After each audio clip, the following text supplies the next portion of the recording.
Oi pra você, aqui é a Pri, que é espírita, e hoje eu vou falar dessa turma que é com certeza bem conhecida, porque embora a turminha da semana passada tinha muita gente aqui na Terra, eu acho que essa galera de hoje é realmente a grande maioria mesmo. E hoje a gente vai falar sobre os espíritos neutros. Mas antes da gente entrar no tema, curte, comenta e compartilha para fortalecer o tríplice aspecto aqui do nosso canal. Os espíritos neutros fazem parte da 7ª classe da escala espírita e essa é literalmente a galera que fica ali em cima do murão. Basicamente é assim, é uma galera que nem é tão boa para fazer o bem, nem é tão má para fazer o mal. Ou seja, no final a galera pende para os dois lados. Ainda é um pessoal bem apegado à matéria, ou seja, adoram viver na Matrix. Baladinha, cervejinha, shoppingzinho, iPhonezinho de última geração, showzinho no camarote. Quem nunca? Todas as paixões que a gente alimenta aqui no plano terreno. Basicamente isso. Normalmente quando desencarnam, esses são os espíritos que sentem falta, sim, dessas pequenas paixões, esses pequenos prazeres que a gente alimenta aqui no planeta Terra. Mas como a gente já falou aqui, não necessariamente essas pessoas são más. Elas simplesmente não se posicionam, na maioria das vezes, durante a encarnação e acabam vivendo uma vida ou de hipocrisia ou de ilusão.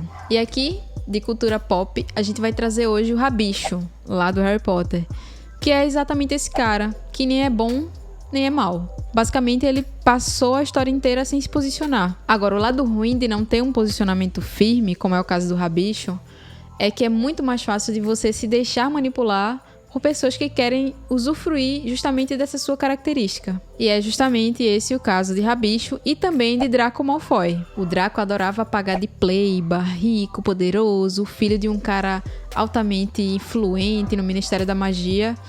Mas quando a coisa realmente aconteceu, quando o bicho realmente pegou, o Draco se sentiu ameaçado, se sentiu com medo, ficou confuso e frustrado e não sabia exatamente o que fazer.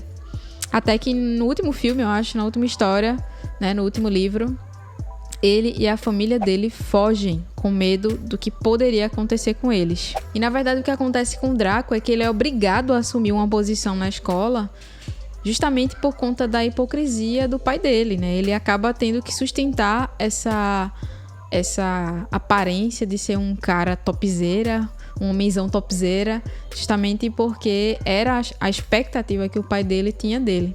E era provavelmente a mesma coisa que o pai dele devia fazer no ministério, ficar fingindo o tempo inteiro que era uma coisa que ele claramente não era. Aqui nessa categoria chove exemplo, como o caso do Jazz de Breaking Bad, que com o tempo você percebe que ele não é um cara mau. Ele só foi se deixando levar e sem entender o que estava acontecendo, às vezes achando divertido, às vezes não. Ele foi meio que inconsequente na história e depois ele percebeu que nada a ver tudo aquilo que estava acontecendo. Ele não era aquela pessoa, ele não queria aquilo para a vida dele. Tem também no Senhor dos Anéis o nosso queridinho Bilbo Bolseiro, que é o Hobbit. O Hobbit é responsável por encontrar o anel há tanto tempo desaparecido. E o Hobbit, ele era esse cara simples, humilde, gente boa, que vivia na casinha dele, cuidando das coisinhas dele.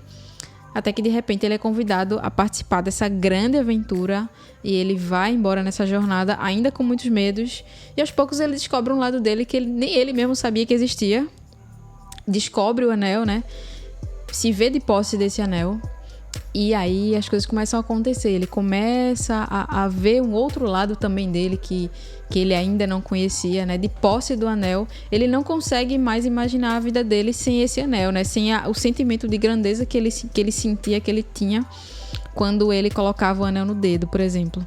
Prova disso é que quando ele deixa o anel finalmente com Gandalf, né? Antes dele partir, antes dele ir embora, ele respira aliviado, como se ele tivesse tirado um peso imenso das próprias costas. E realmente tinha tirado, né?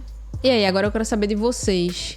Qual personagem da cultura pop vocês identificaram dentro dessas características? Deixa aqui nos comentários que a gente precisa conversar sobre essa vibe, que eu tô adorando produzir esse conteúdo aqui pra vocês. A gente se vê no próximo sábado e até logo!